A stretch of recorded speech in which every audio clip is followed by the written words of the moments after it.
They didn't know I was still awake. That's the only reason I heard it. Through the thin crack of the bedroom door, her whisper curled like smoke into the hallway. Tomorrow we'll lock her away. Calm, casual, as if she were talking about putting a coat into storage, not her husband's 78-year-old mother. I didn't breathe, didn't move. I sat on the edge of the bed in the dark, hands pressed flat against my thighs. My suitcase was already half packed. I'd started folding clothes after dinner, not because I'd planned to run, not yet, but because something in the air told me I should be ready. 2 months ago, I moved into my son Andrew's house.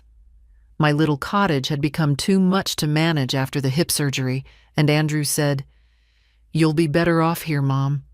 We'll take care of you." I believed him. I sold the house. I wired the money to his account. He said he'd invest it for me, and I didn't ask questions. I didn't want to seem suspicious. I wanted to believe he loved me enough to make room for me. But love isn't measured in guest rooms and promises. It's in tone, in patience, in whether your teacup is refilled at the table or whether someone sighs when you ask for a slice of bread. Tonight, I had dinner alone in the kitchen. Sarah said they were going out just for an hour and left me with leftovers in plastic containers. I didn't mind that.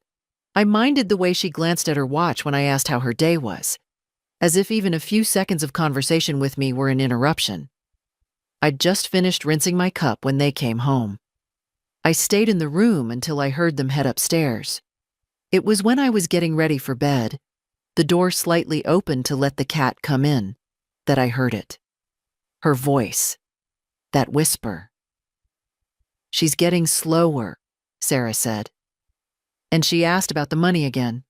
"We'll handle it tomorrow." Quietly. I stood frozen for a long time, long after their footsteps faded into the bedroom. Then I moved, quietly, methodically. I closed the door, locked it, pulled the suitcase out from under the bed. I didn't cry. I don't cry easily, not anymore. But my hands trembled as I folded my wool cardigan, the blue one with worn elbows that Andrew always said made me look too old. I added my papers, passport, the envelope with my medical records, the folder I wasn't supposed to find last week in Andrew's drawer, labeled with my name.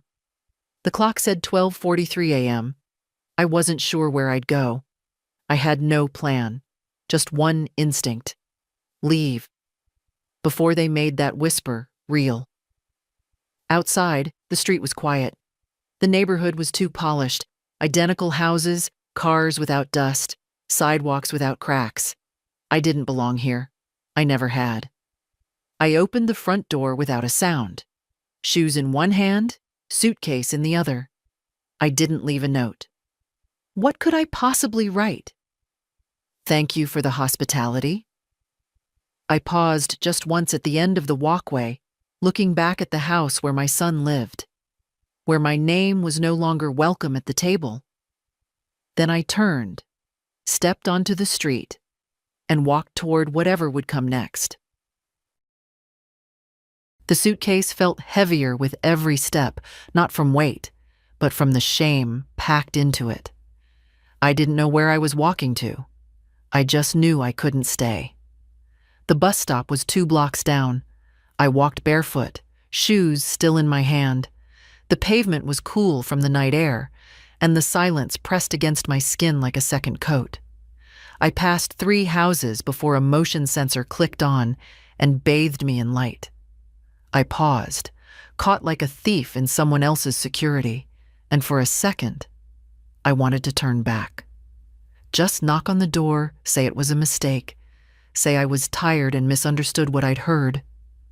But I hadn't misunderstood. The whisper had been clear. Tomorrow, we'll lock her away. And the silence that followed had been even louder. Andrew hadn't objected. Not one word. No, that's too much. No, she's my mother. Not even a sigh of discomfort. Just silence. A silence that said, "Fine." I sat on the metal bench at the corner of Cypress and Maple. The last bus would be coming in 12 minutes if the schedule was still the same. I hadn't taken public transportation since before the surgery. Since before I handed over the last piece of independence I had and moved into a house where I didn't belong. The street was empty. A porch light blinked across the road, but no one came out. I slipped my shoes on and zipped up my coat. Not for warmth. It was early fall and the night was gentle, but for the feeling of being enclosed, held together. I glanced at the envelope in my bag. I hadn't meant to find it. A week ago, I'd been looking for batteries in the kitchen drawer. Sarah kept a stash there. She was always controlling about what was hers and what wasn't. And instead, I found a thick white envelope with my name typed neatly on the front. No return address. Inside were copies of forms I didn't recognize at first. A power of attorney I'd never signed. Financial withdrawals. Transfers. Insurance claims. My signature at the bottom of each. But it wasn't mine. Not quite. Close enough, though, for someone who wanted it to be convincing. Close enough for a bank clerk in a rush or a notary who didn't ask questions. The handwriting mimicked my loops and spacing, but the slant was wrong. A practiced imitation. I'd folded the documents back inside and returned them without a sound.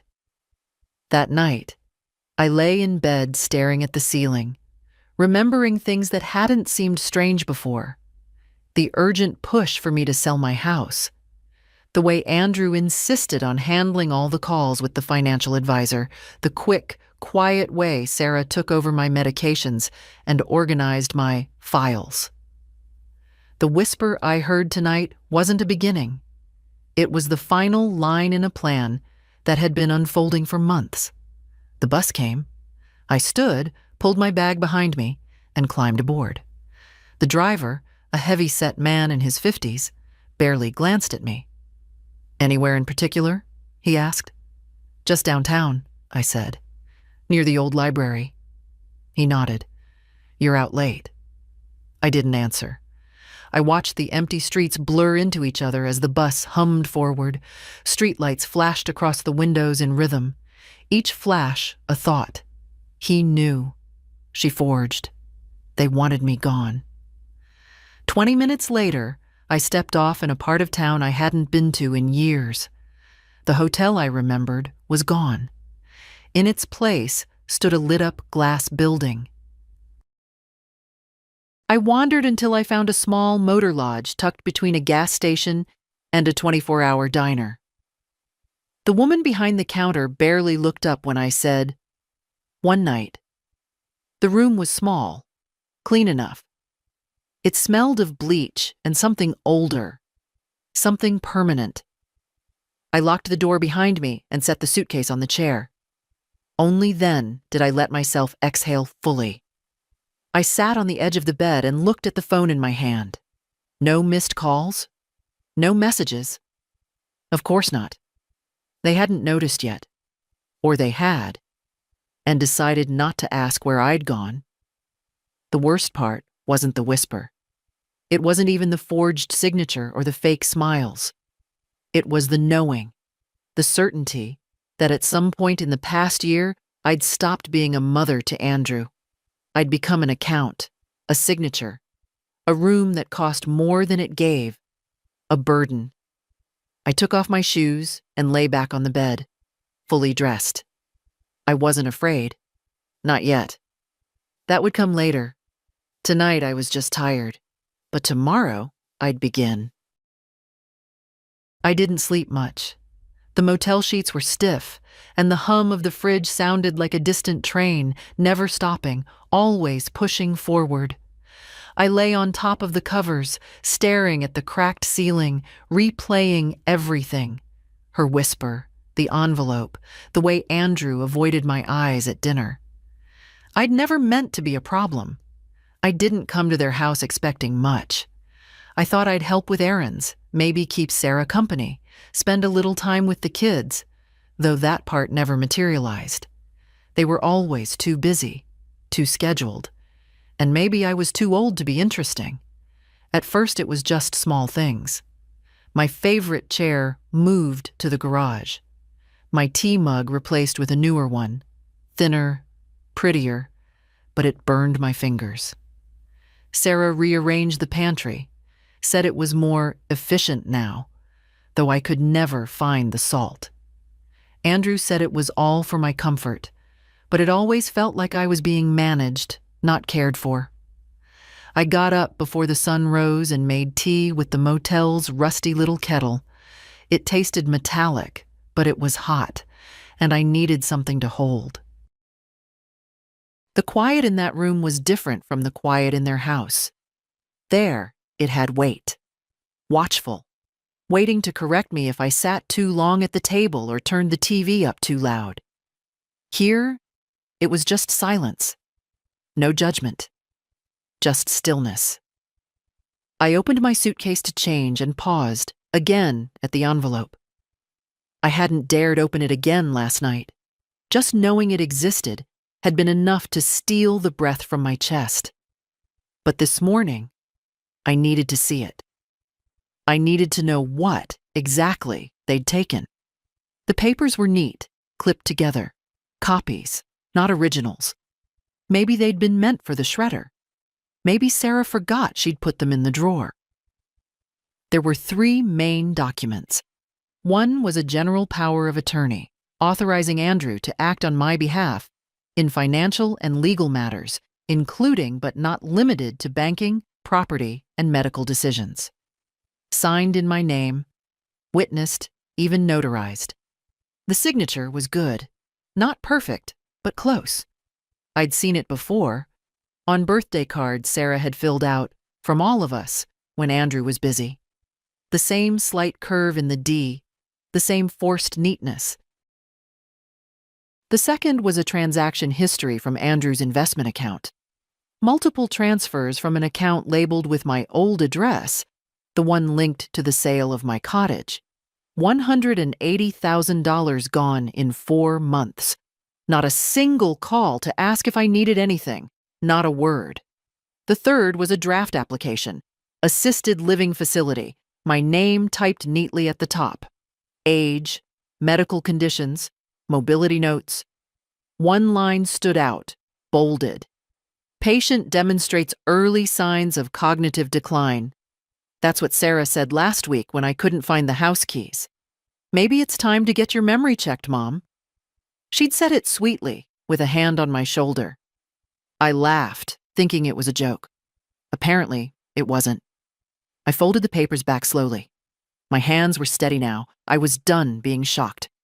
Done giving the benefit of the doubt. I didn't want revenge, not really. What I wanted was mine. My name, my choices, my voice. I'd spent decades raising a boy who used to run to me when he scraped his knee, who cried the first time his dog died. I didn't know when that boy became a man who saw me as disposable. But I wasn't going to ask for his love anymore. Some things, once broken, don't come back. At 8, I called a cab. The driver was young, polite, didn't ask questions when I said, "Take me to Fairmont Bank, downtown branch." I sat in the back, clutching my bag like a lifeline. It was the same bank where Andrew used to bring me to sign documents. I always let him talk to the tellers. He said he explained things better. The woman at the front desk had a name tag that read, Marcy. She smiled, then faltered when she saw my face. "I'd like to speak with a manager," I said. "It's regarding power of attorney and financial oversight." She nodded quickly and disappeared down a hallway. A few minutes later, a man in a gray suit appeared, mid-30s, clean-shaven, with tired eyes. "Mrs. Jordan?" he said. "I'm David. Let's go to my office." Inside, I handed him the envelope. I didn't explain. Just waited while he flipped through the pages. After a long pause, he looked up. "Did you sign this power of attorney?" No. Do you recall authorizing these transfers? No. Has anyone accessed your accounts on your behalf recently? My son, Andrew Jordan. He nodded, lips pressed into a thin line. Mrs. Jordan, this is serious. Forging a signature on a legal document is a felony. And if these funds were moved without your knowledge, we'll need to open an internal investigation. I'm not here to press charges, I said. Not yet. I'm here to stop everything. Right now. David leaned forward. You want to revoke this power of attorney? Yes. Today. And freeze any access he has to your accounts? Everything. Cancel automatic payments, shut down shared access, and I'd like to move the remaining funds. To where? I took a breath. I hadn't decided this part until that moment, but suddenly it was clear. To a new account, in my name only. I'll need help setting up secure access, and eventually, I want to transfer control to someone else, but not my son. David nodded. We can absolutely do that. We spent the next hour reviewing everything, every payment Andrew had authorized, every form Sarah had notarized through a friend. It wasn't just theft. It was erasure. Quiet, polite erasure. By the time I left the bank, it was almost noon. My feet ached. My back protested. But I stood taller. This was the first day in months I belonged to myself. I stepped out of the bank into the thin, crisp air of mid-morning. The city had begun to stir in full. Cars honking, people brushing past each other with paper cups and phones pressed to their ears. I stood still for a moment, holding my coat closed at the collar, unsure what to do next. I hadn't thought this far ahead. I hadn't thought beyond the bus bench and the motel and the man at the bank who told me, gently but firmly, that what had been done to me wasn't just unkind. It was illegal. But legal or not, what do you do when your child looks at you and sees only liability? I walked for blocks, slowly, until I found a bench tucked under an old elm tree across from a public park. I sat, the suitcase beside me, and rested my hands in my lap. The envelope was there, folded neatly, but I didn't need to look at it again. I could see every word burned behind my eyes. I didn't feel sad. That would come later, maybe. What I felt was a hollow sort of clarity. The kind you get when the noise dies down, and all that's left is the truth. It wasn't about the money. It was about being erased. About the way Sarah smiled and corrected me when I told a story at dinner. About how Andrew started talking about senior services within a week of me moving in. About how my bedroom door didn't lock. About how my mail began arriving already opened. About how I hadn't received a birthday card from my grandson in 2 years, not even a call. They thought I was fading, easy to move, easy to silence. And maybe I had started to believe that too. Until last night. A gust of wind pushed fallen leaves across the sidewalk. I pulled my coat tighter. I hadn't brought enough for cold weather. I hadn't thought I'd be outside for more than a day. I wasn't sure if I had a place to go now, but I had control again. That was more than I'd had in months. A woman with a stroller walked past me. She glanced at me, then looked away. I wasn't offended. I didn't want pity. I just wanted to sit in this strange, empty quiet and figure out what came next. My phone buzzed in my pocket. For a second, I didn't move. I just stared straight ahead. Then I pulled it out. The screen lit up with Andrew's name. I let it ring until it stopped. Then came the message. Mom, where are you? Please call me. I didn't answer. I didn't owe him that. A few minutes later, another message appeared, this time from Sarah. We woke up and your room was empty. This is really unfair. You're scaring the kids." I stared at that one longer. The kids? Scared. They hadn't said 10 words to me in the last month.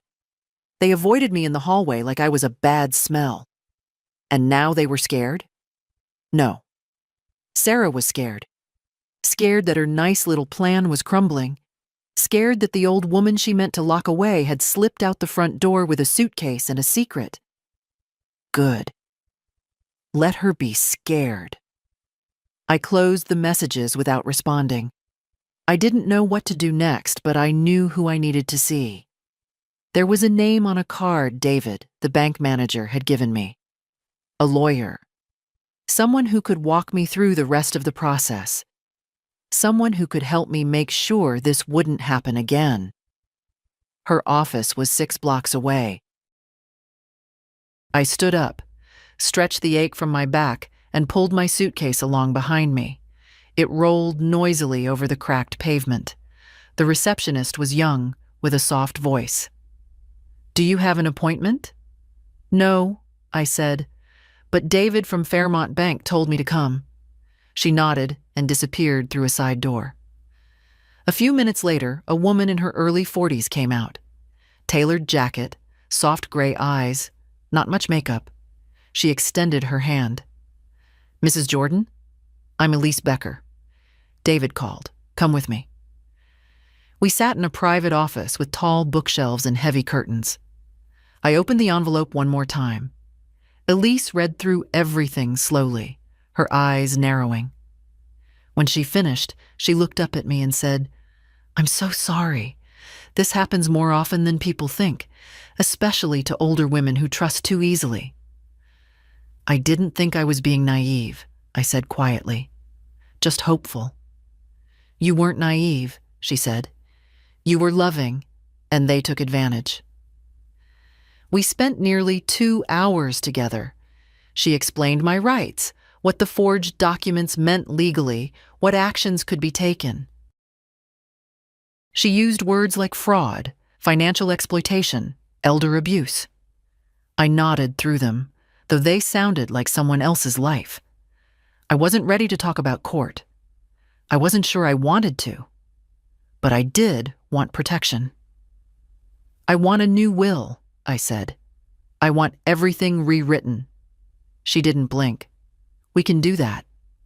And I want to transfer financial power to someone else, not my son." "Do you have someone in mind?" I thought of Clara, my niece in Arizona. Kind, reliable. She'd sent birthday cards every year, even when I didn't answer.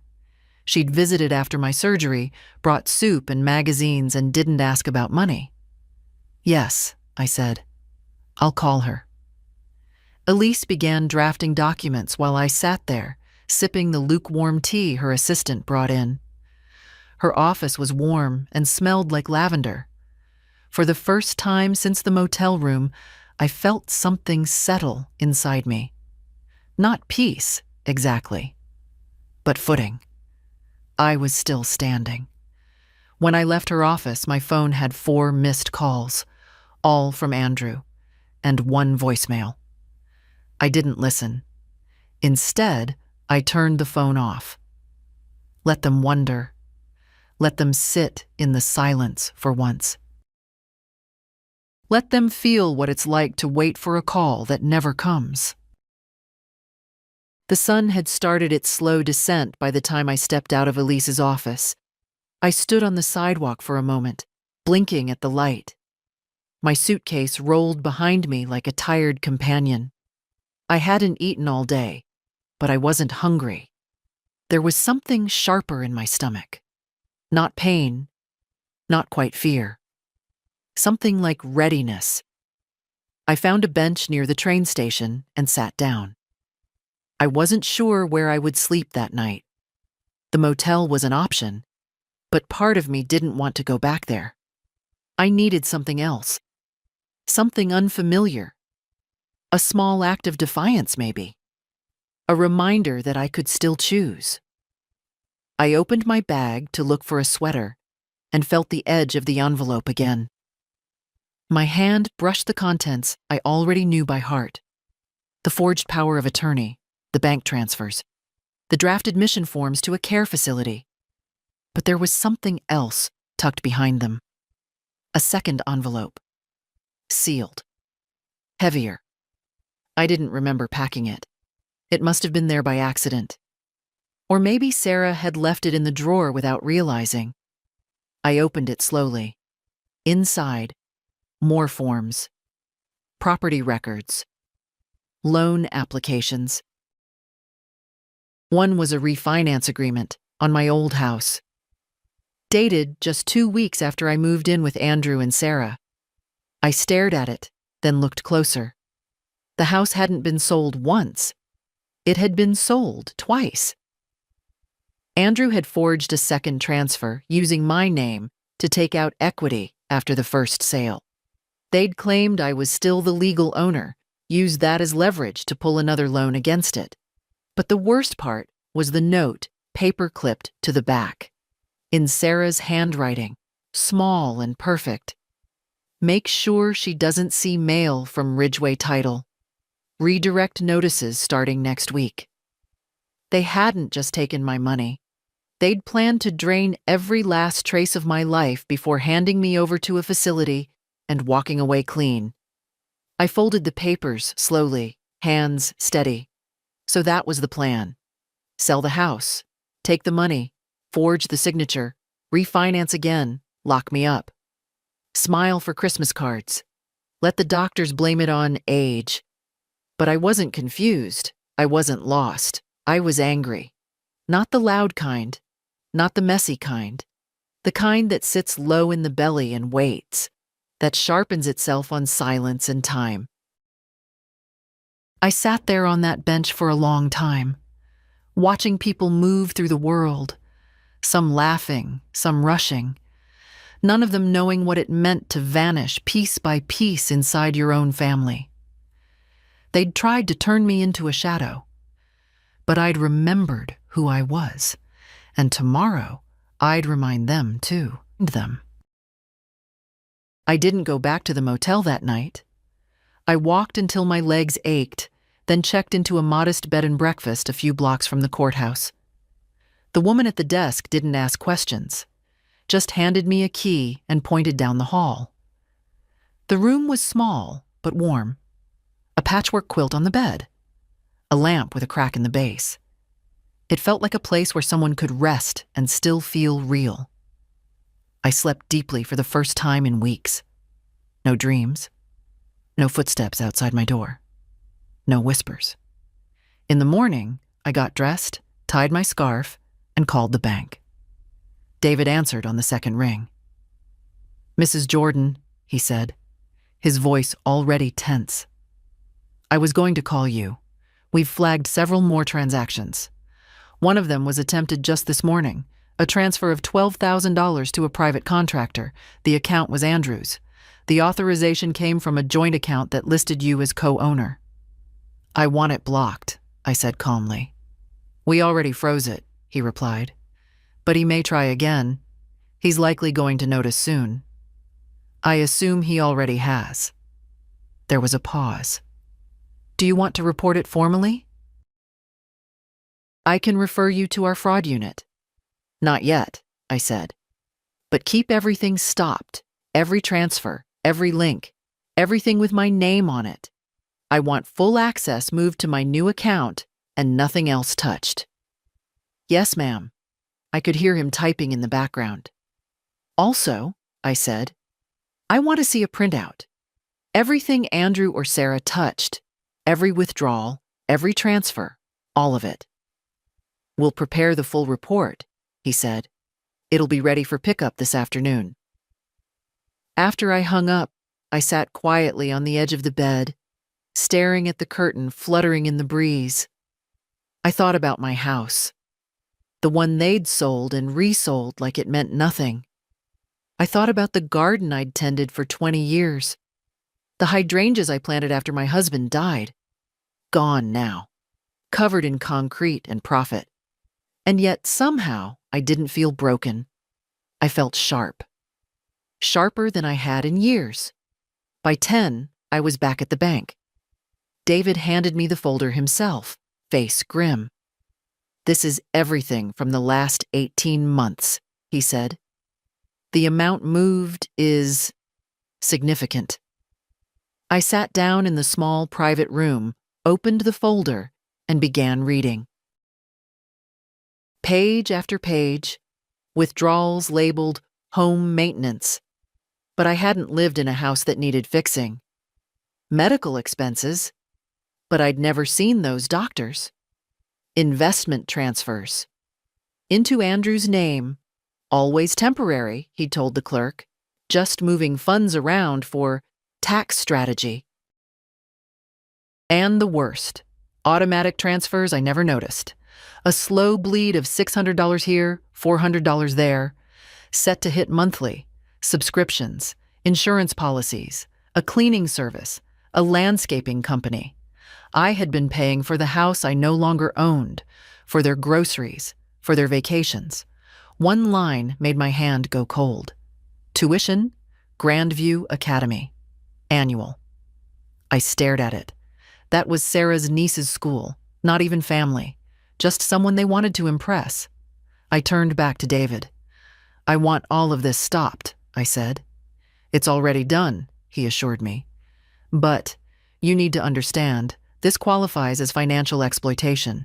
If you change your mind about legal steps—" "I'll handle that part separately," I said. He nodded. "Would you like help setting up alerts so you can see every transaction going forward?" "Yes, and I want physical statements mailed to my new address. No online access, no sharing, no digital trail." "Understood." He left me in the room for a few minutes while he finalized the changes. When he returned, he had a card in his hand. "One more thing," he said.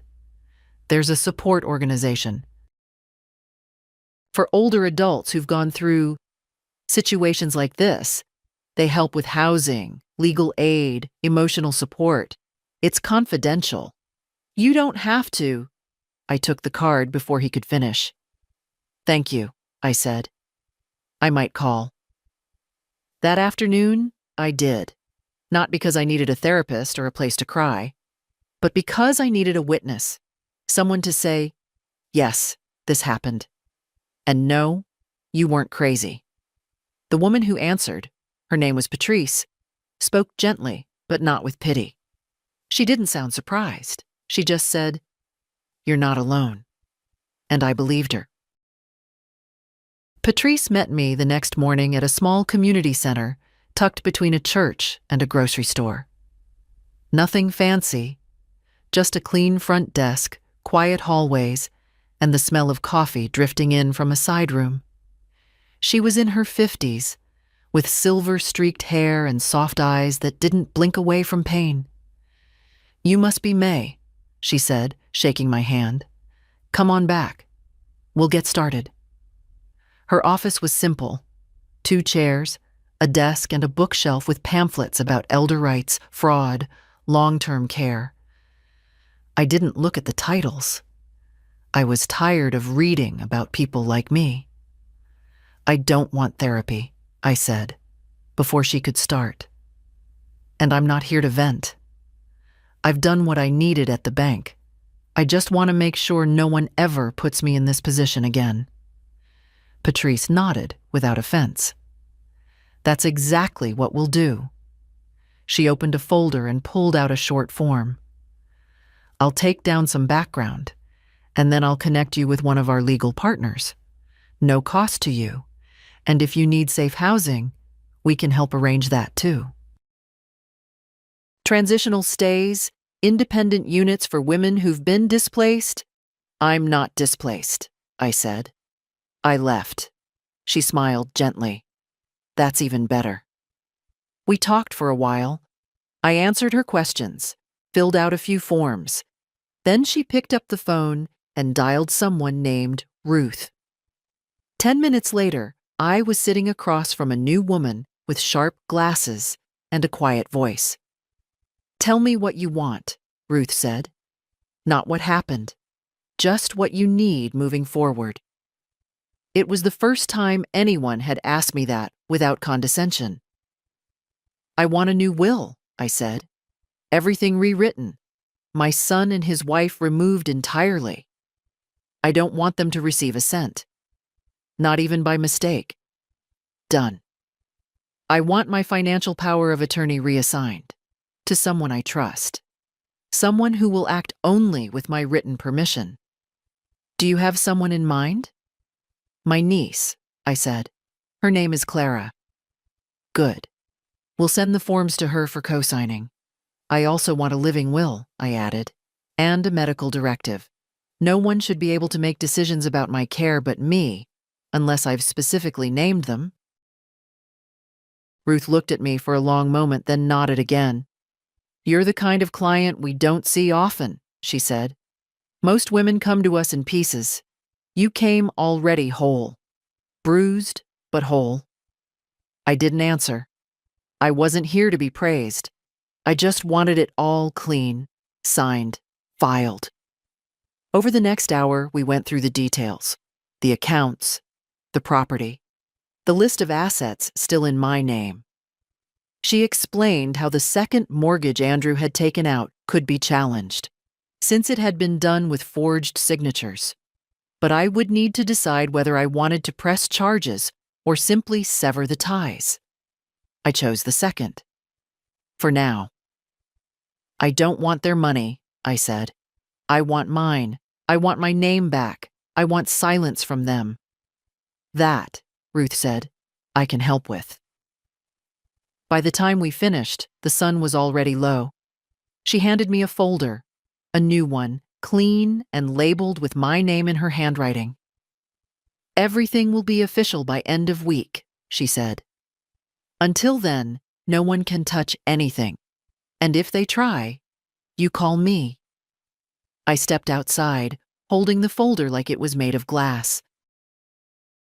Everything I had built, every quiet step, every careful boundary, was now real.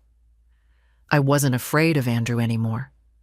I wasn't afraid of Sarah's whispers or forged papers or empty threats. They could scream. They could beg. They could send flowers and messages and voicemails. It wouldn't matter. Their access was gone. And I was no longer the woman who waited in her room to be told what came next. I was deciding now. And they would live with that. I hadn't called Irene in over a decade. We used to talk weekly, back when our husbands were still alive, and our children were young enough to worry us but not disappoint us.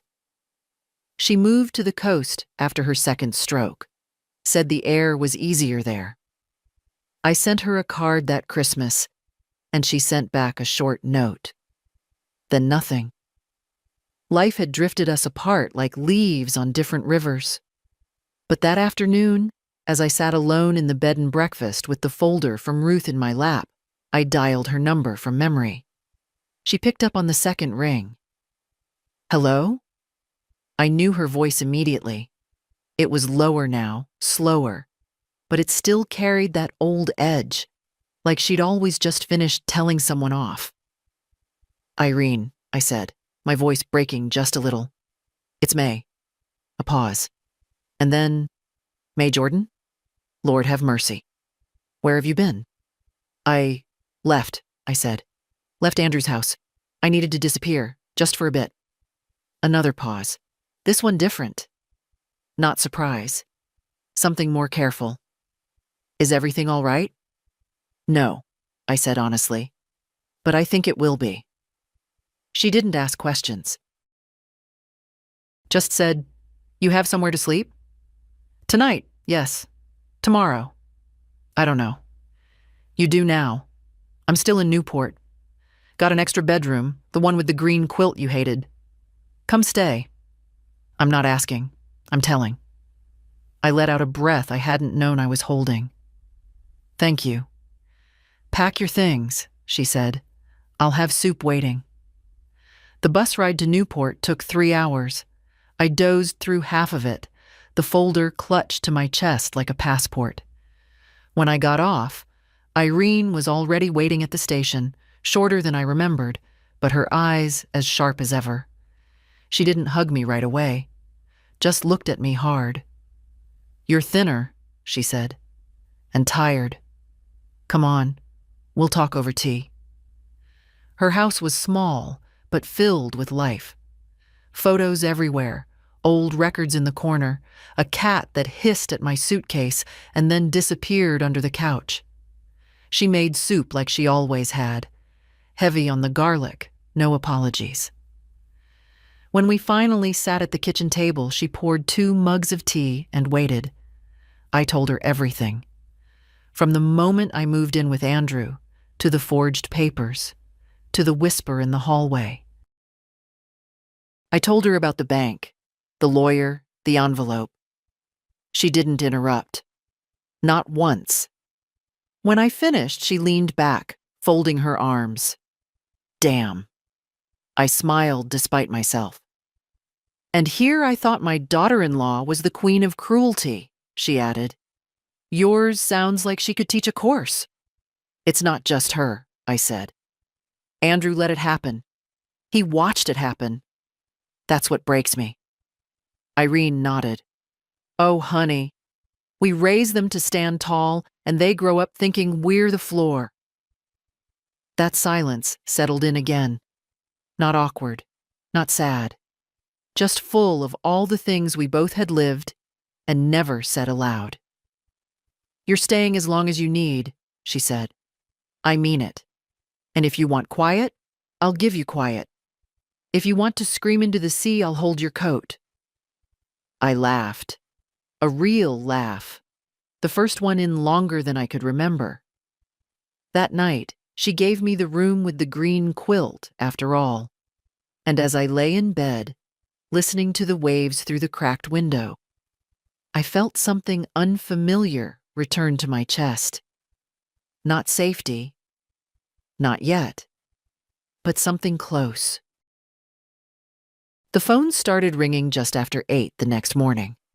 I let it vibrate once, then turned it face down on the nightstand and walked out to the porch, where Irene was already sitting with her tea and a wool shawl draped around her shoulders. "Let me guess," she said without looking at me. "Your ghost just realized it's missing." I didn't answer. I sat beside her, wrapping my hands around a warm mug she'd left for me. The ocean was calm that morning, the air salted and damp. My suitcase sat untouched in the corner of the guest room, and for the first time in weeks, I didn't feel the need to unpack or plan. I just existed. The phone rang again, then again, 6 times in the next hour.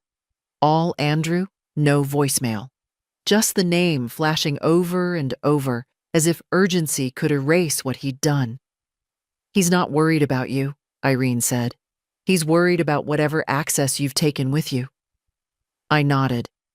I already knew. Later that morning, I turned the phone on silent. Messages began to stack one by one. "Mom, please call me. We're worried. Where are you? Sarah's panicking. I need to talk to you right now. This has gone too far." I watched them appear without feeling much. Each word read like a script. I could already hear his voice. Tense, controlled, maybe even a little hurt, as if I'd betrayed him. I didn't reply. Instead, I went into the kitchen and helped Irene chop vegetables for lunch. Between the soft thuds of the knife and the hiss of boiling water, she asked, "Do you want to tell Clara what's happening? About the legal papers?" "I will," I said, "when it's time." "And the rest of them?" "I'm done talking to people who only listen when they need something." She nodded, dropping carrots into the pot. My phone buzzed on the table. I didn't move. That afternoon, a new message appeared. This one from Sarah. "This is getting out of hand. If you don't return Andrew's calls, we'll have to take other steps. You can't just disappear like this. People are asking questions." I reread it 3 times. That was her worry. Not me. Not my health. Not whether I was safe or scared or even alive. Just appearances. People were asking questions. I almost laughed. They had told themselves for so long that I was fading, slipping, losing control. And now, they were the ones chasing ghosts, dialing silence. They could keep dialing. That night, I walked down to the beach with Irene. We didn't say much, just listened to the water and let the cold slip into our bones. I never thought I'd be 78, I said finally, and still figuring out how to leave people behind. That's how you know you're still alive, she said, when you're still willing to walk away. Back at the house, I charged my phone and opened the messages again. 15 from Andrew, 9 from Sarah, 2 from a number I didn't recognize. I scrolled to the very bottom and saw one I hadn't noticed before, from an old contact I hadn't expected. Grandma? It's Lucas. Are you okay? My grandson. I stared at the message for a long time, then turned off the phone again. Not because I didn't care, but because, for once, I would answer on my own time. The letter arrived 2 days later. A real one. Envelope, stamp, even her handwriting on the front in that perfect, narrow script Sarah used when she wanted to seem gracious. Irene brought it in from the mailbox, eyebrows raised. You sure you want to open that? She asked, handing it to me with a dish rag still in her hand. I'm sure, I said. I want to see how she spins it. I sat down at the kitchen table and slid it open with a butter knife. The paper was thick. Expensive. Of course it was. May, I hope you're safe and comfortable, wherever you are. We've all been deeply concerned about you. Andrew hasn't been able to sleep. The children are asking questions. We're trying to hold everything together in your absence. I won't pretend to understand why you left the way you did, or why you've refused to respond to Andrew's calls. I'm sure you have your reasons, though from where we sit, it feels disproportionate, unkind. I paused there. Unkind, I said aloud, more to myself than to Irene. I read on. We've always tried to support you in every way we could. Opening our home, managing your affairs during your recovery. It hasn't been easy balancing everything, but we did it out of love, not obligation. I hope you haven't forgotten that. Now, however, things have become complicated. The accounts are locked. Services are disrupted. Andrew is being contacted by banks, by vendors, by people who don't understand what's going on. It's putting enormous pressure on the family. This isn't what anyone wanted. We're still willing to talk, to make things right. But we can't do that while you remain unreachable. You're part of this family, May, and families don't run away from each other. No signature, just her name, printed cleanly at the bottom. Sarah. I folded the letter slowly, set it on the table, and sat back in my chair. Irene was watching me. Well? She asked. I shook my head. She's not even angry. That's the worst part. She still thinks she's the reasonable one. They always do, Irene muttered, wiping her hands on her apron. It didn't hurt, not like I'd expected. Reading her words, so carefully chosen, so polite on the surface, was like seeing a costume on a hanger. There was no real shape behind it, just posture, performance, unkind. That word stayed with me, as if I'd snapped at someone over dinner, as if I hadn't watched them siphon away the bones of my life, bit by bit, while smiling through it all. No apology, no admission, just concern over the consequences of getting caught. I pushed the letter aside and stood up. Burn it? Irene asked, already reaching for the matches. No, I said. Let it sit for a while. Let it feel ignored. The next morning, I wrote no reply. I made breakfast instead, washed the dishes, took a walk by the shore, let them talk, let them wonder. I wasn't part of that house anymore, not their plans, not their polite lies. I had no more to say, and that, finally, was enough. I met her by accident. I was coming out of the corner store with a loaf of bread and a small jar of honey when I saw her drop a stack of folders in the parking lot. Papers scattered in the wind like birds startled from a tree. She bent down, frustrated, chasing them with one hand while the other held her phone to her ear. I didn't think. I just moved. I set my bag on the curb and helped gather the pages, pressing them down under my hand until she could grab them. She looked up, out of breath. Thank you.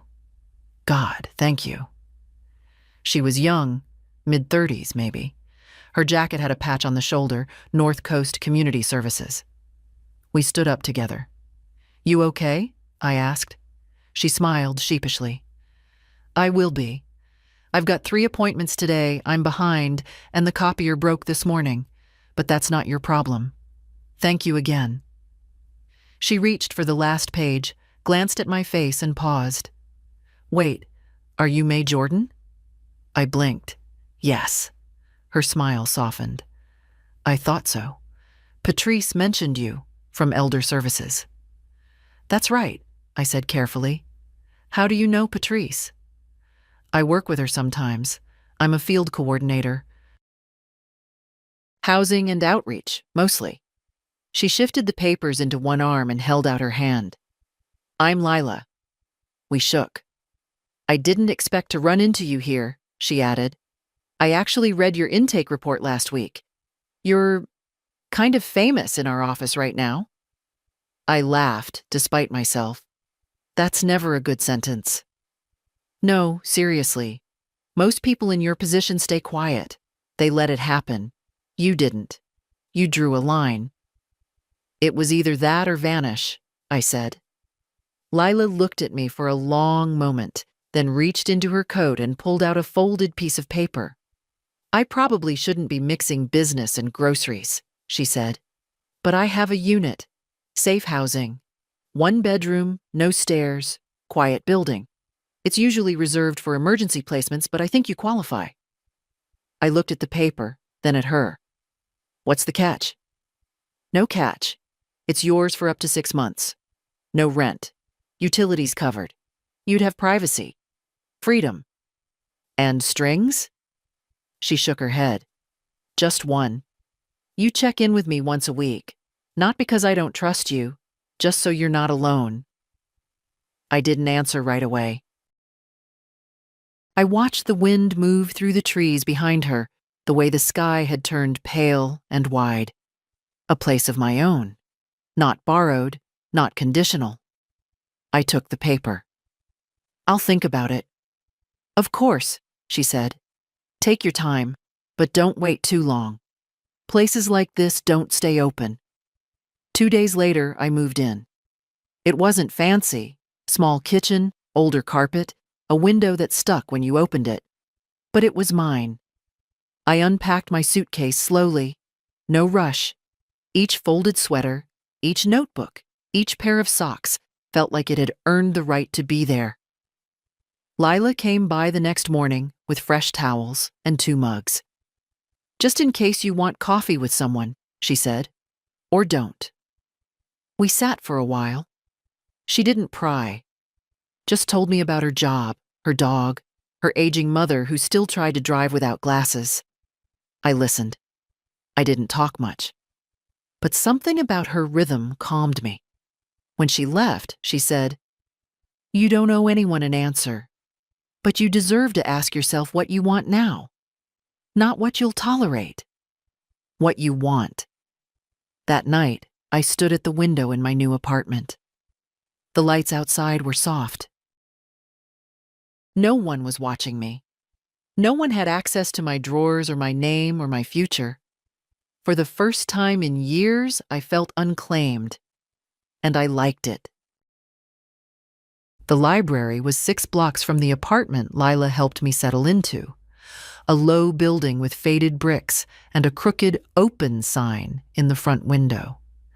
I found it one afternoon when I was walking without purpose, which I'd started doing often. There was something soothing about having nowhere to be and no one expecting you to explain why. Inside, it smelled like paper and dust and old polish. The kind of smell that reminded me of schools in the 60s, of waiting for my children to pick out a book while I watched the clock and thought about dinner. There were only 2 people at the front desk, a young man with headphones in, sorting returns, and a woman in her 60s with sharp eyes and a frayed cardigan. She looked up as I wandered past the biography shelf. "You lost, or just quiet?" she asked. "Quiet," I said. "Mostly." She nodded. "Same." Her name was Judith, a volunteer, just like I would become. It started simple. She was short-staffed on Tuesdays, and I liked the way she didn't treat me like I was fragile. I helped shelve the large print novels. Then I sorted donations. Then I started reading aloud on Thursdays. Small groups, mostly women, some older than me, some younger. All of us held together by unspoken things. No one asked about my past. No one pitied me. And I didn't offer more than what I chose. I liked it that way. There was a rhythm to the days now. I'd wake early, open the blinds to the sound of gulls, make tea, and walk to the library with my scarf tied tight. Sometimes I stopped at the bakery across the street. Sometimes I just sat on the bench out front and listened. I didn't miss the house. Not the one Andrew sold. Not the one Sarah filled with her rules. What I missed, sometimes, was the version of me who thought that family meant safety. That love was enough. But that version was gone now. And in her place was someone quieter, but sharper. Someone who had learned how to belong to herself.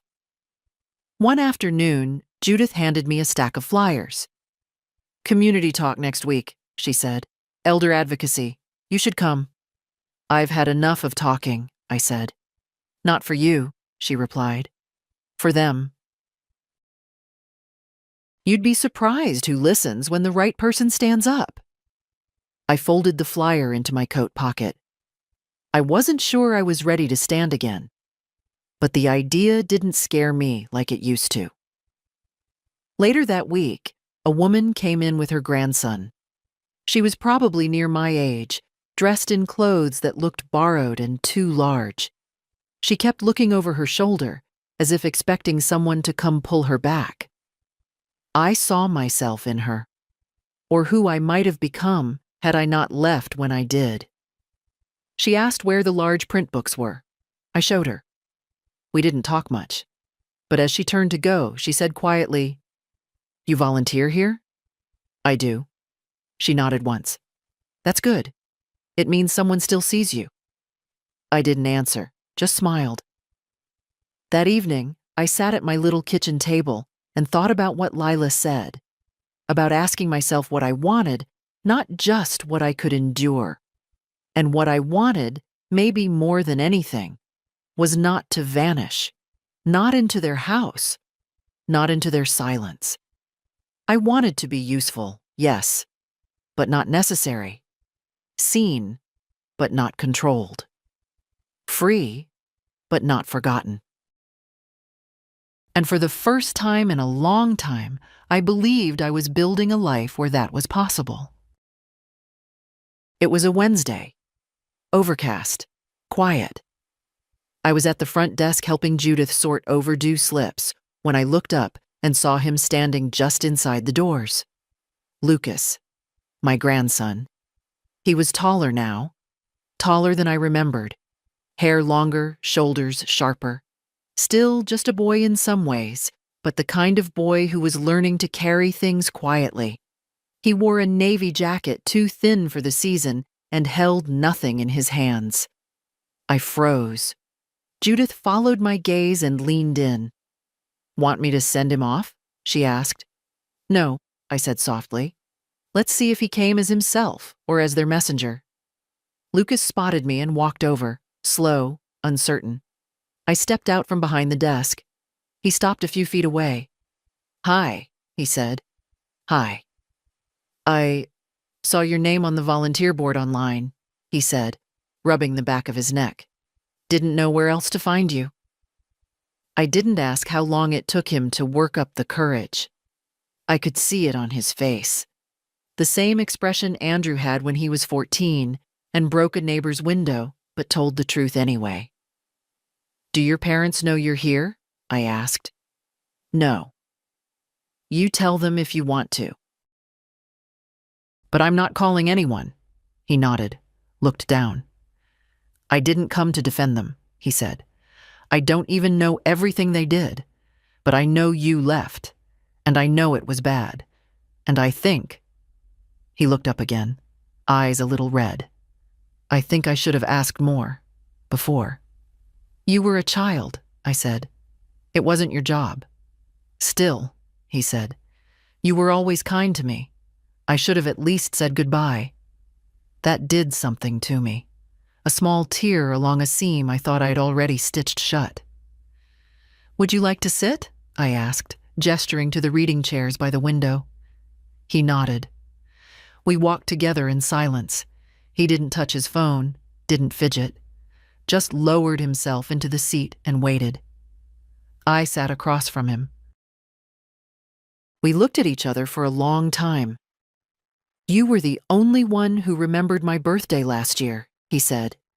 "You sent that little wooden puzzle. I never told anyone, but I still have it. It sits on my desk." "That's good," I said.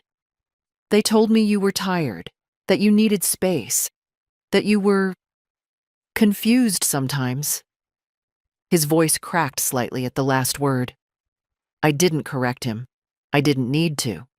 He looked at his hands. "I don't know how much they took, or what they did, but I know how they talk when they think no one's listening. And I remember how you looked at dinner sometimes, like you were underwater." That was the truest thing anyone had said to me in months. He didn't ask me to come back. He didn't try to fix it. He just sat there, awkward and sad and real. "I'm not asking for anything," he said. "I just wanted you to know I still think about you, and I'm sorry if I didn't show it sooner." I reached across the table, not quickly, and laid my hand gently over his. He let it stay. We didn't speak for several minutes. Then I said, "You don't have to choose sides, Lucas. You just have to choose what kind of man you want to be." He looked at me, and I saw his face shift, not into guilt, not into shame, but into something closer to understanding. "I'm trying," he said. "I believe you." Eventually, he stood. I didn't walk him out. We'd said what we could, but just before he reached the door, he turned back. "Can I come again? Just to visit?" "Yes," I said. "If you come as yourself." He nodded. Then he left. I sat back down, the afternoon light slanting across the room, and for the first time since I'd walked out of that house in the middle of the night, I felt something open in my chest. Not forgiveness, not yet, but maybe the beginning of it. The letter came in a white envelope with a firm black logo in the top corner. Sullivan and Crane, LLP. No return address, just the name. I didn't open it right away. I made tea first, sat by the window with the envelope on the table in front of me like it might start talking if I looked at it too long. But it stayed quiet. Letters like that always are. The real noise comes after. I opened it with a butter knife. No rush. No shaking hands. The letter inside was 5 paragraphs long, neatly formatted, signed in blue ink. "Dear Mrs. Jordan, we are writing on behalf of our clients, Mr. Andrew Jordan and Mrs. Sarah Jordan, regarding recent actions taken involving shared financial accounts, property, and legal responsibilities. Our clients have expressed concern over the abrupt nature of your departure, your decision to block account access without prior notice, and the potential legal ramifications of these actions. They are particularly troubled by the absence of communication and the emotional distress these changes have caused to the family, including minor dependents. I stopped there. Minor dependents, I said aloud. They're 11 and 14, not orphans. I kept reading. Our clients are open to resolving this situation amicably and suggest a mediated conversation with legal counsel present to discuss a path forward that is respectful to all parties. Should this invitation be declined, we may be forced to explore legal avenues to ensure proper accounting and access regarding shared financial and family matters. We trust that you will act in good faith and respond within 14 days of receipt of this letter. It ended without warmth, just a signature and a deadline.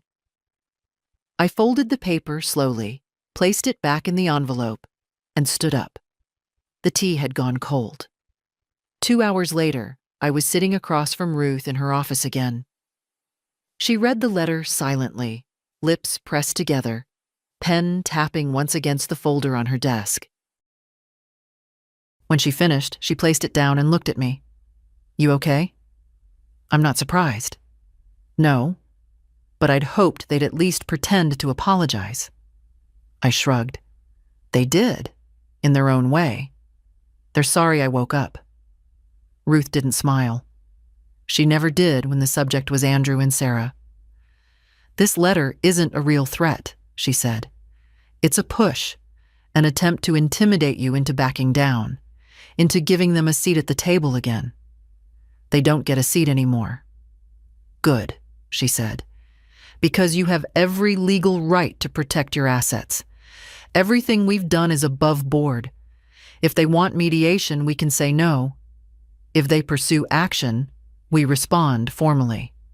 But I doubt they'll follow through. This is a bluff. They don't want court. They want silence." "Well," I said, leaning back, "they can have silence, just not on their terms." Ruth pulled a form from the drawer and handed it to me. "Just in case," she said. "Statement of intent. If you want, I can file this with the court. Preemptive. Makes your current standing harder to challenge." I signed it without hesitation. No flinching. No looking for Andrew's face in the air around me. He wasn't in the room anymore.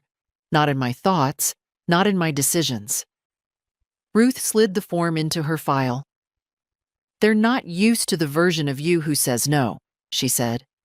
"I'm still getting used to her myself." "You're doing fine." As I left her office, I walked slower than usual, not from age, from certainty. I was no longer acting from fear, no longer reacting. This was the part of the story where I had already left the house, already reclaimed my name, already built a room of my own. And now? Now I was simply closing the doors behind me, letting them knock if they wanted. But I wasn't letting them in. The days are quieter now. Not empty, just quiet in a way that feels earned. Mornings start with the same slow ritual. Kettle on the stove, window cracked open to let in the cold, soft sounds of seagulls or passing feet. Some days I walk to the library. Some days I don't. No one asks me to justify either. I still see Lila once a week.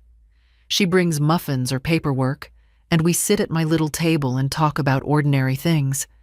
Tenant meetings, her dog's ruined couch, the strange things people leave in the building laundry room. She never asks about Andrew. She never brings up Sarah.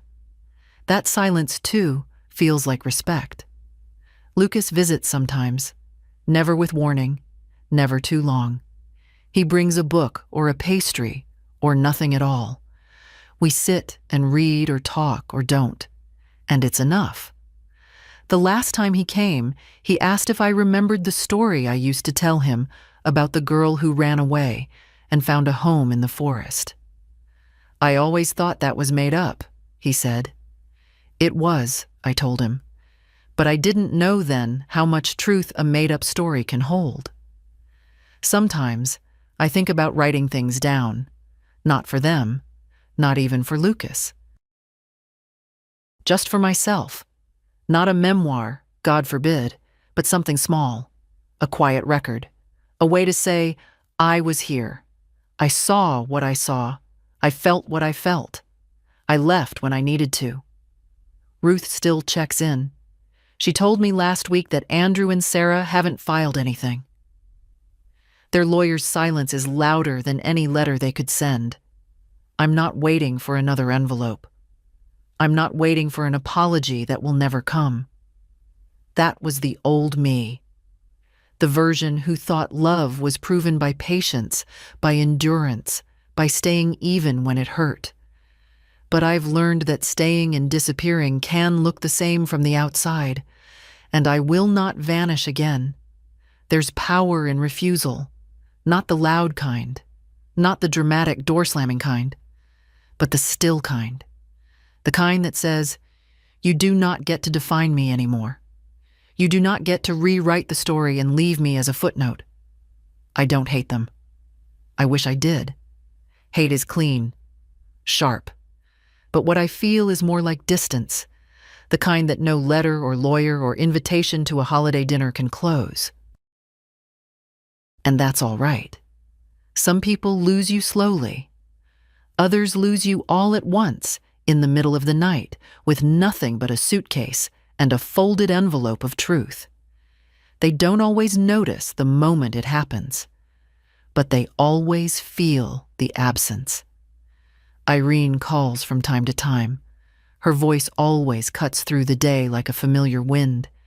She asks what I'm making for dinner, tells me about her blood pressure, about a neighbor who sings opera in the shower. We're old, May, she says, but God, we've earned it. I think about that a lot. What it means to age not just in body, but in clarity. To choose peace over performance. To choose yourself, not in spite of anyone else, but for once, without apology. I won't end this by telling you it all got better. That's not how life works. But I can tell you this. I am not afraid of the quiet anymore. I do not belong to those who tried to control me. And if you're reading this and it feels familiar, if something in you knows the sound of a locked drawer or a paper signed in your name, know this too. You are not too old to walk away, and they are not too powerful to stop you. You're allowed to leave, even if it's late, especially if it's late. And when you do, don't forget to leave the door open for yourself on the way out. You might be surprised who's waiting there.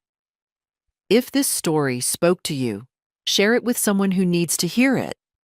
And if you've ever left quietly, or wanted to, leave a comment below. You're not alone.